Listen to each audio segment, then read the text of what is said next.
உங்ககிட்ட just 50 rupees இருந்தால் போதும் டெல்லி ஸ்டைலில் ஒரு பக்காவான பிரியாணி நீங்கள் சாப்பிடணும்னா இந்த வீடியோவை நீங்கள் சேவ் பண்ணி வச்சுக்கோங்க. இப்போ ஹலோ மக்களே, நம்ம ரூட்டில் இன்றைக்கி நம்ம வந்திருக்க ஸ்பாட் பார்த்திங்கன்னா பெரிமேட்டில் ஒரு பிரியாணி கடையை நாங்கள் ஃபைன் பண்ணியிருக்கோம். லாஸ்ட் வீடியோவில் வந்து நாங்கள் பிரியாணிக்காக வந்து ரோடாக சுற்றிட்டு இருந்தோம். ஸோ ஃபைனலி ஒரு பெரிமேட்டில் வந்து ஒரு பிரியாணி கடை நாங்கள் ஃபைன் பண்ணியிருக்கோம். இது ஒரு ஹிடன் ஸ்பாட்டு. டெல்லி ஸ்டைலில் இங்கே பிரியாணி கிடைக்கும். டெல்லி போயிட்டு பிரியாணி சாப்பிட்றது பதில் பெரிமேட்டில் வந்தாலே இங்கே டெல்லி ஸ்டைலில் ஒரு பிரியாணி சாப்பிட்லாம்.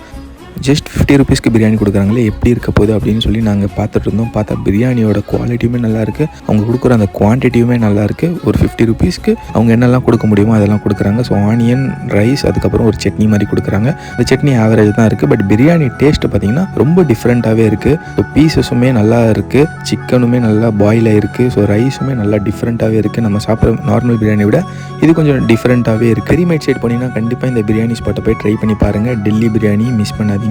அதே மாதிரி உங்கள் ஃப்ரெண்ட்ஸ் பிரியாணி லவர்ஸ் யாராச்சும் இருந்தால் கண்டிப்பாக உங்களுக்கு இந்த வீடியோவை ஷேர் பண்ணிவிடுங்க. இதே மாதிரி உங்களோட சப்போர்ட் அண்ட் லவ் எங்களுக்கு கொடுத்துக்கிட்டே இருங்க. தேங்க்யூ ஸோ மச் வாட்சிங் திஸ் வீடியோ.